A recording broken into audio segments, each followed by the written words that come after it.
Alright, ngikubingelele ke mthando wezemidlalo ngalesikhathi ngibingelele kuphi nakuphi la obukele khona ke mawukuthi ke usuku lakho lokuqala ukuyona ke le channel awenza kanje mntana sekhaya awulike ivideo ebese ke uya subscribe kuyona ke i-channel ungaphinde ke uciphize notification bell ukuze uthole ama notification ke uma kukhona ke ivideo sifakayo sikubekela ke nje ama transfer rumors akhona ke kuyona ke i-Betway Premiership sokubhekela lapha kuzona ke ezimnyama i-Orlando Pirates kungahambi ke kahle izinto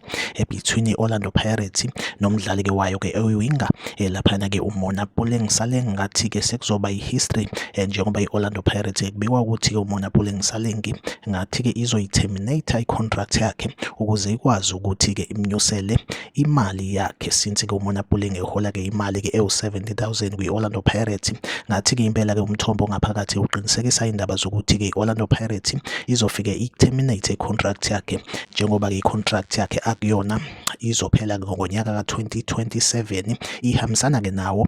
lowo 70,000 kusho ukuthi ke iOrlando Pirates ke kuthiwa izoterminate icontract kaMona Puleng Saleng bese ke futhi ke imsayinisa ke icontract entsha ezobe ihamba nawo ukuthi ke uzohola ke imali engango 250,000 ke yona update engiyiphethe ke njengamanje like ivideo usubscribe kuyona ke ichannel mina nawe ahlangabezane kwivideo elandelayo nisale kahle.